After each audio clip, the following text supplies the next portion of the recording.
ओम शांति। अव्यक्त समिज्ञे 10 फरवरी 2025। अभी सब मिलकर एक दो की हिम्मत बढ़ा के ये संकल्प करो कि अब समय को समीप लाना ही है, ஆத்மாவும் को முக்தி दिलाना ही है.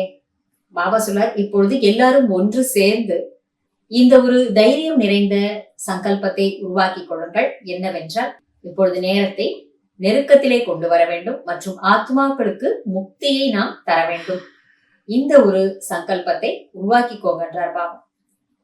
ஆனால் இது எப்பொழுது நடக்கும் அதை சொல்றாரு. लेकिन ये तब होगा जब सोचने को स्मृति स्वरूप में लाएंगे.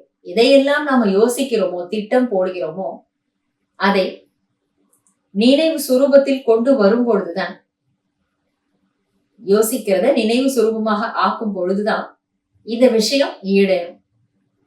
நேரத்தை நெருக்கத்துல கொண்டு வரணும், முக்திக்கான கதவுகளை திறக்கணும், ஜீவன் முக்தி உலகத்திற்கு நாம போகணும் அப்படின்னு சொல்லி சொன்னா, அப்ப யோசனையிலே இருக்கக்கூடிய விஷயத்தை நம்ம சொரூபத்துல கொண்டு வரணும்.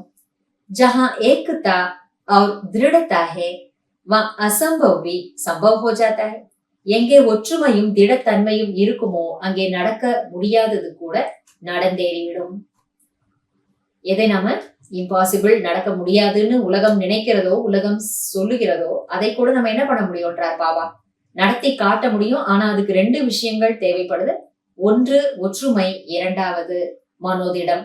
இந்த 2 விஷயங்களும் இருந்து விட்டதென்றால் மனோதிடம் நமக்கு வெற்றியை எப்பொழுதுமே தேடித்தரும்னு பாபா சொல்றாரு.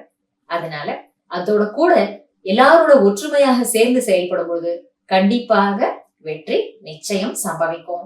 சோ பாபா இன்னைக்கு நமக்கு சொல்லிக் கொடுக்கக்கூடிய விஷயம் என்ன அப்படின்னா, நேரத்தை நாம நெருக்கத்துல கொண்டு வரணும்னா அப்படி எல்லாரும் ஒருங்கிணைஞ்சு வேலையை பண்ணணும்.